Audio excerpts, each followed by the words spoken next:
Hello, this is a video from a lockdown in China, and I'm trying to adjust my webcam so that I'm in the center of the screen, which may not be interesting or a surprise to you to learn.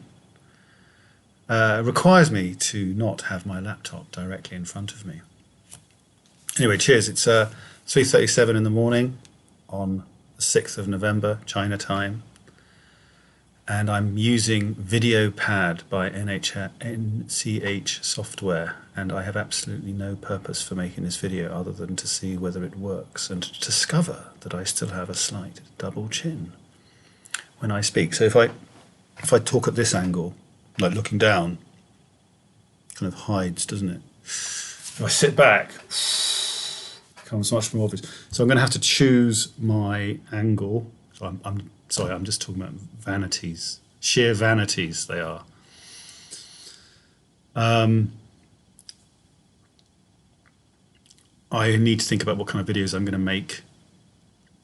I am aware that I am supposed to worry about quality of the appearance, the texture of the image. But I don't know, maybe it's better just to worry about content. Anyway, this is just to say hi. This is my hotel room from the Grand Metro Park in Suzhou. I'm here for the next 10 days, and I might use this channel to maybe read out some of my Facebook writings as I did before. And if I do so, I will include timings in relation to the specific sections. For those who read my Facebook writings, you may have noticed that the style is a little informal, even if it's complicated. And I think it's because I try and write as I would speak. I also kind of hope that what I write will be read slowly. And of course, the problem about writing is that you cannot insist, or you cannot expect your reader to read slowly. However, when you speak, it's much more likely that your receiver will be absorbing or receiving your content at the speed that you would like. Although I can still be sped up, of course, just as I can be paused and discarded completely. And if we think about human history, writing is very recent. Incredibly recent, but we've been around a long time. So for most of our lives, we were speaking to each other and listening. Language, the first home of language, is not, unfortunately, for some who love writing in the pen or on paper, at least as far as we know.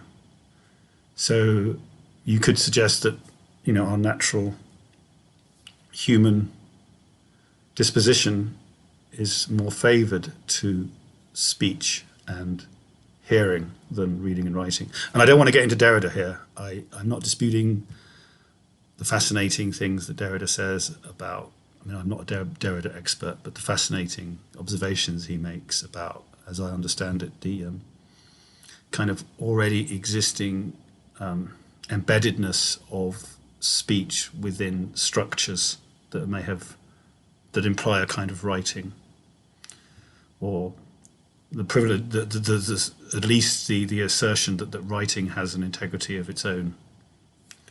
I don't want to get into that debate, but I think it's incontestable historically that speech precedes writing as a human experience. Am I wrong?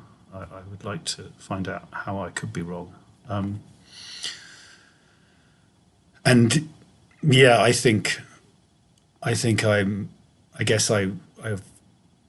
I like being a listener even more than I like being a reader. So maybe that means I like being a speaker more than I like being a writer. I certainly don't consider myself to be a writer. Do you know what I mean? I don't aspire to be a writer. I'd rather just be Jonathan, if that's okay. I'm averse to the whole notion that my, what's the word? My thisness or my ness, because as soon as I give myself a category, I've reduced myself to to a concept and therefore obscured the thing that I am. I'm averse to thinking that thisness that I am, for the sake of convention, this self that I am,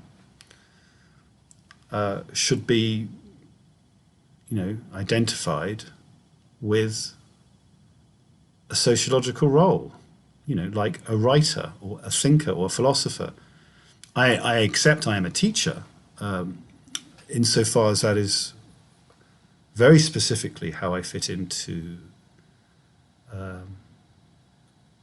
an external measurable form or procedure for the generation of the means of subsistence, making money, in other words. I am a teacher, that is my job.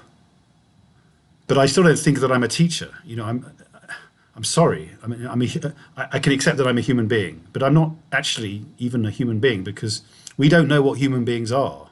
We are mysteries to ourselves. Anyway, that's enough for today. I'm in very good spirits at the moment. I hope that's not just because I'm totally manic and out of my head on, this bipolarity which I'm alleged to suffer from. But I hope you're well and are sleeping more regularly than I.